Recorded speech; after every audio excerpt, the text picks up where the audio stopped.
right now in every country around the globe, someone's probably preparing a presentation to give at work. They're probably up late, they're tired, they're worried. This could be a high-profile presentation to a new client. It could be a simple project update. So let's say, hypothetically, you have to give a short update about a project you're in charge of. Unfortunately, the project is over deadline and over budget.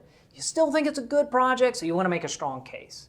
So in preparing the update, you're working within the broad genre of Western-style presentational speech. Right? Keep it under 15 minutes. Make sure to address the key concerns. Don't speak too formally or too informally. Okay, so that's sort of the general concerns. And in addition to these, your department has a couple of unique expectations. So let's say most of the people in your department stand at the podium instead of walking around. And everyone seems to include just a ton of text on their slides. Especially Dan. Dan with his slides. What are you doing to us, Dan? Give us a break. There's no Dan. It's a hypothetical situation. Nevertheless, despite all of these complicating factors, come 9:30, you got to stand and deliver. All of these factors comprise what we call the rhetorical situation. This video will examine how good speakers analyze and respond to rhetorical situations. So every time you stand up to speak, you're trying to come up with the best or the most appropriate response to the specific rhetorical situation you find yourself in. So at a minimum, rhetorical situations include factors like topic. So what are you speaking on and how does that limit what you can do for this audience? Are there some things that you want to include? Are there some things that you'd kind of rather not talk about? Setting.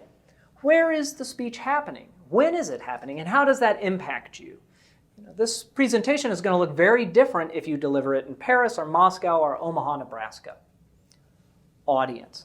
What does the audience already know? What questions or reservations do you think they have? Should you respond to those?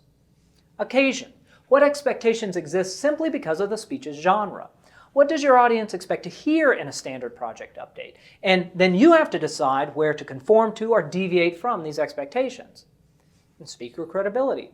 What do they know about you, if anything at all? And how can you perform your expertise within the speech itself? So all of these factors shift and change too. Some you can ignore, some you can't. So why go into all of this? To illustrate a simple but very often overlooked point, there is no single form of public speaking. There's no one thing that's always going to work.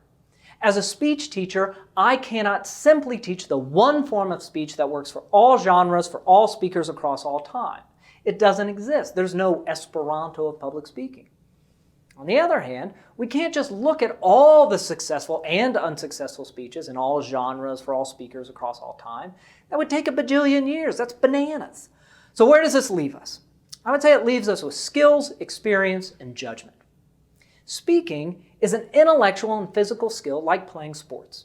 So, for instance, when we talk about good soccer players, we think about their ability to attack and to defend, to strategize, work with others, so on and so forth.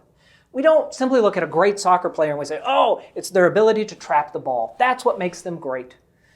No one's having the conversation, who was better, Pele or Maradona? Well, let's talk trapping. Hallmark of greatness, as you know. No one's having that conversation because those players are not great because of a single skill. They're good because of a whole bunch of skills. Skills that they develop through experience and study and practice. And most importantly, they have a strong sense of judgment about what to do and when to do it.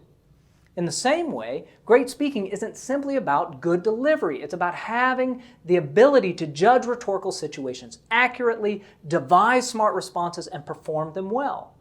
Delivery is important for speaking. Trapping is important for playing soccer. But it's not just that one thing. So the goal of rhetorical study and the goal of this class isn't simply to write a good speech. That's important, but the goal is to become a good speaker. And this is why speaking is so challenging. Right? It's a long-term pursuit. And not to get too tautological, but good speakers speak well because they're good speakers. Now, I would stress, I don't think they were born that way. They became good speakers by developing their skills, expanding their experience, and refining their judgment. Except maybe Dan with his slides.